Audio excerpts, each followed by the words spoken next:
para mas proper nating maintindihan kung ano ba itong ABS, kailangan po muna natin maintindihan ang relasyon ng braking sa steering. Ang mga sasakyan po natin ay able na umandar, mabagal man or matulin dahil sa patuloy na pag-ikot ng mga gulong. At nakokontrol po natin ang sasakyan kung saan natin gustong lumiko gamit ang steering wheel. Pero guys, able lang na lumiko ang isang sasakyan kung patuloy na umiikot ang mga gulong ito. Kung mabagal lang ang andar natin, wala po tayong problema sa paghinto. Kahit na banayad na tapak lang sa preno, hihinto po yan. Pero guys, ibang usapan na pagka matulin. Lalo na kung sa hindi inaasahang pagkakataon ay kakailanganin mong pumreno. Kadalasan, ang instinct po natin ay tapakan ng todo ang brake pedal.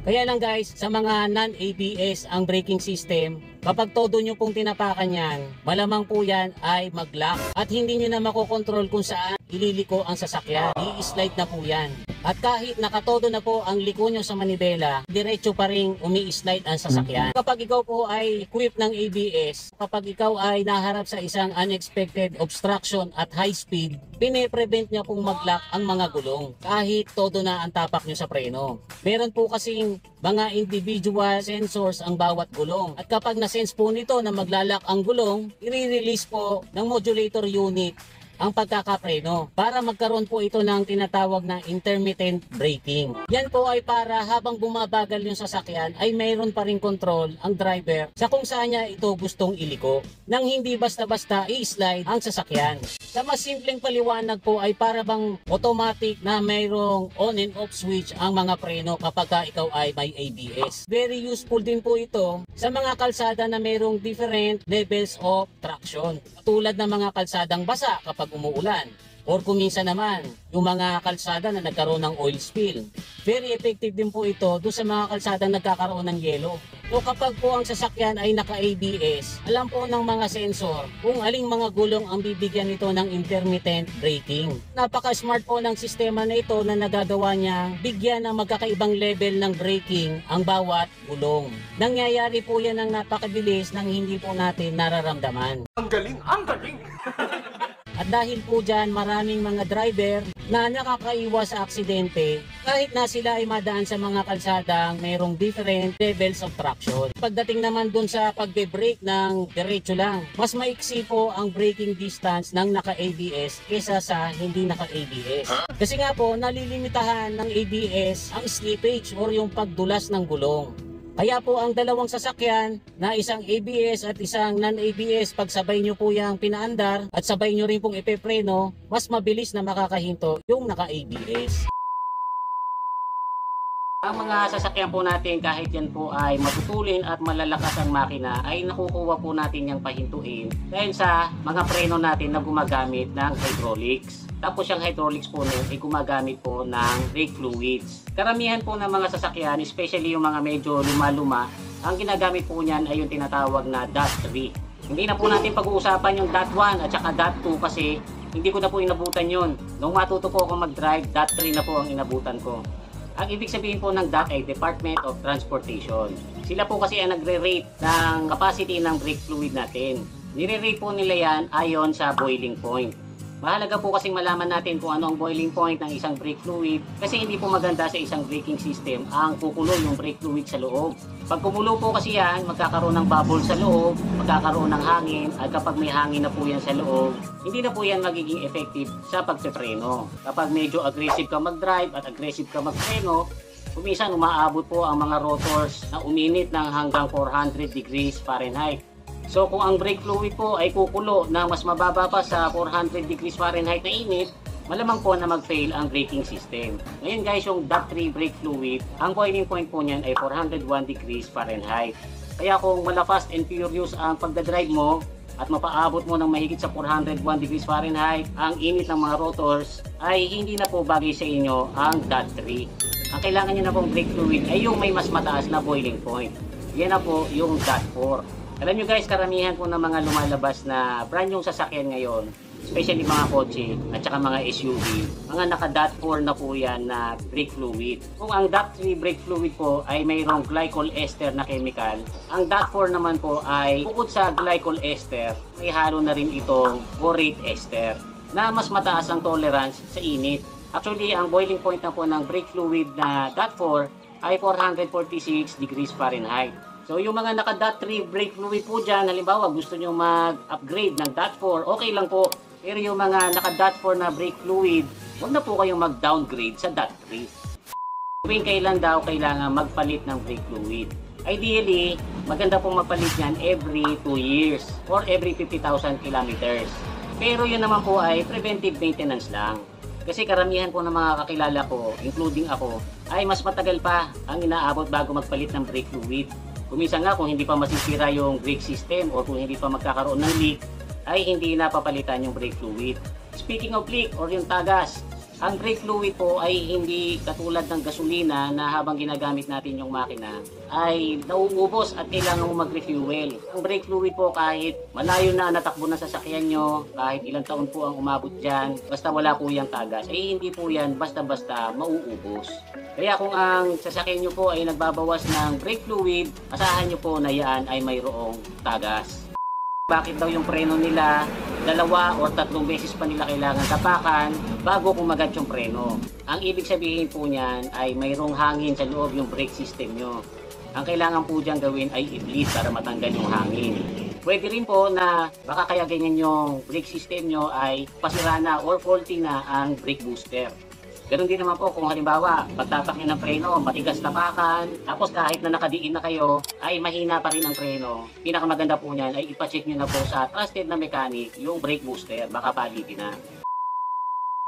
Normal na lang po sa mga sasakyan natin ang naka-disc brake, at least kahit yung harapan. Tapos sa likod naka-drum brakes. Pero merong mga sasakyan na parehas unahan at saka likuran ay naka-disc brakes. Ang isa sa malaking dahilan ng improvement ng mga disc brakes ay dahil sa brake pads. Pero iba-iba po ang brake pads na mabibili natin, na may iba-ibang materyales, iba-iba ang presyo, at saka iba-iba din ang performance. Ika-categorize na lang po natin to sa 3 main types. Ang organic, semi-metallic, at saka ceramic. Although magkakaiba po sila ng materyales, ang trabaho po nila ay isa lang. Ito po ay yung ipitin yung brake rotor para makakreate ng friction na magpapabagal at magpapahinto sa ikot ng mga gulong.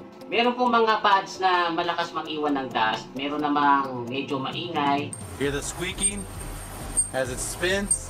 Merong malakas pumudpud ng rotor. Unahin po natin ang organic brake pads. At tulad nga po ng pangalan niya, ang mga materyales na ginagamit dito ay organic. Katulad ng carbon, Kevlar, glass, at saka rubber, na pinagdidikit-dikit ng bonding agent or ng resin. Meron din po mga organic na may halong konting asbestos. Alam nyo kasi guys, noon gumagamit ng brake pads na asbestos lang. Kasi maganda po ang performance nito, mura pa. Ang problema po sa asbestos, kaya yan ipinagbawal, ay dahil sa nakaka-cancer po yung alikabok na naipoproduce nito. Kaya ngayon, ang asbestos, kung ihalo man po sa organic na brake pads, ay pakunti-kunti na lang. Ang mga advantages po ng organic brake pads ay una, ito po ang pinakamurang type ng brake pads. And then, tahimik po itong gamitin. Hindi nyo po ito madidinig na umingit. Tapos ang brake pads po na ito ay medyo mas malambot kaysa dun sa ibang types ng brake pads. Kaya yung rotor ay mas alaga at mas tatagal ang buhay. Ang disadvantages naman po ng organic brake pads, kapag ganito ang ginagamit nyo, mapapansin nyo na marami siyang iniiwan na maitim na alikabok na medyo malagkit. Kaya medyo hassle kapag maglilinis na kayo ng mags. At dahil nga sa mas malambot ito kaysa sa ibang types ng brake pads, mas madali rin po ito mapudpud. Yung mga ibang drivers ayaw din po ng ganito. Kasi pag tapak nyo sa brakes ay mararamdaman nyo talaga na hindi siya ganon ka-firm. Ang next type naman po ng brake pads ay yung pinaka-common. Ito po yung semi-metallic. Tinawag po itong semi-metallic kasi meron po itong 30 to 70% na metallic compounds katulad ng copper, iron, steel, at graphite na pinagdikit-dikit din ng bonding agent or resin. Mas okay po ang stopping power ng semi-metallic. Mararamdaman nyo yung firmness. Kaya hindi po nakakapagtaka na maraming mga regular cars, pati mga sports cars at saka race cars ay gumagamit po ng ganitong brake pads. Ang disadvantages naman po ng semi-metallic ay katulad ng organic, nagpo-produce din po ito ng dust, pero hindi sing dami ng sa organic. Ang isa pa pong disadvantage nito ay dahil sa may mga halo nga po itong metal, unti-unti pong napupudpud ang rotor kapag ito po ang gamit nyo. At meron po mga pagkakataon na kapag pumipreno kayo, ito ay maingay or nagpo-produce ng squeaky sounds. Pagdating naman po sa presyo, mas mahal po ito ng konti sa organic. Ang next type ng brake pads naman ay yung tinatawag na ceramic. So obviously kaya po ito tinawag na ceramic ay gumagamit ito ng ceramic compounds na hinaluan ng bonding agents. Ang advantage po ng ceramic brake pads ay hindi ito maalikabok at kung magkaroon nito ng alikabok ay very light ang kulay. At kung pang mga everyday cars po ito gagamitin ay very ideal po ito. Very firm tapakan, matagal po itong mapudpod, tapos hindi rin po ito masyadong nakakapudpod ng rotor. At kahit na matinding prenohan ang gagawin nyo, ito po ay tahimik. Kaya lang guys, syempre may mga disadvantages din po ito. Number 1 na po dyan sa presyo. Mas mahal po kasi ito sa organic at saka sa semi-metallic.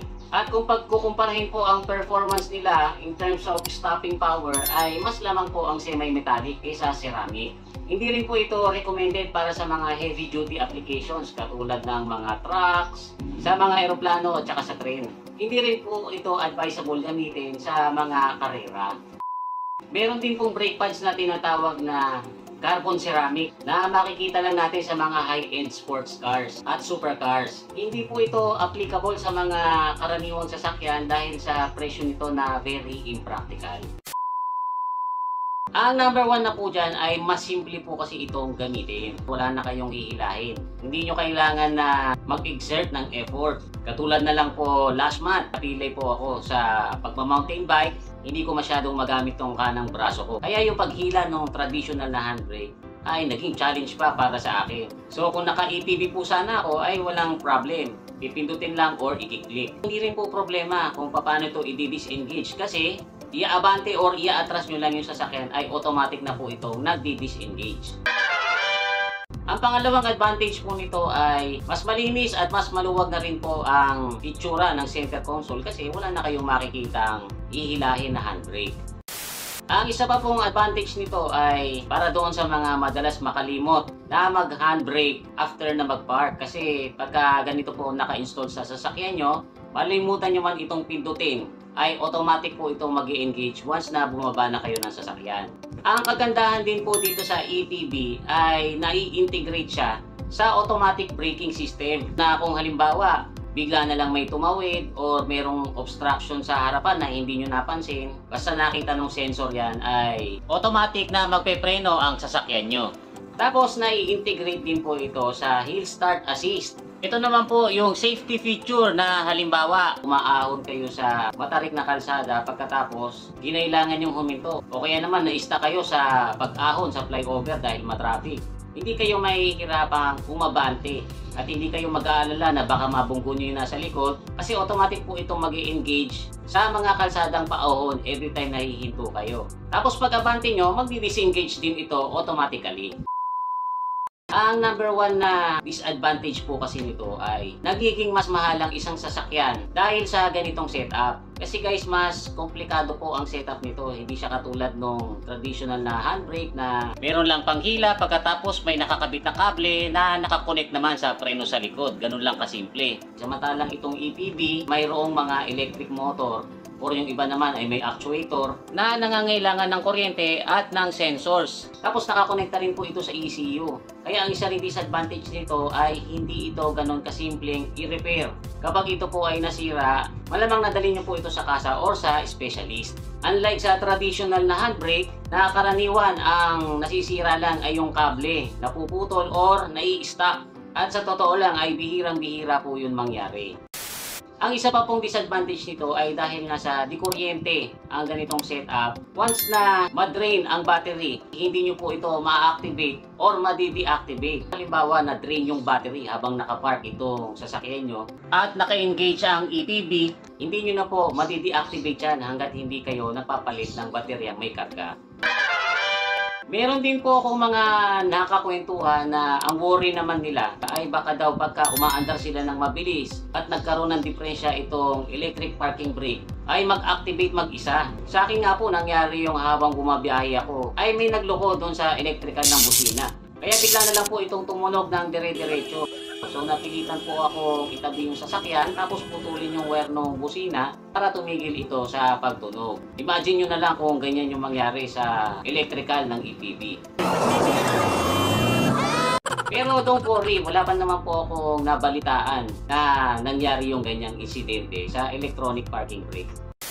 Ang isa pa pong disadvantage nitong EPV ay kung may pangarap kayong matuto ng drifting ay hindi nyo po ito magagamit. Kasi alam nyo naman sa sports ng drifting ay mahalagang mahalaga ang preno sa likod. Kasi ang ginagawa po dyan, aandar kayo ng matulin-tulin tapos bigla nyong ililiko yung gulong sabay hatak ng handbrake. Diyan po iiskwala yung sasakyan.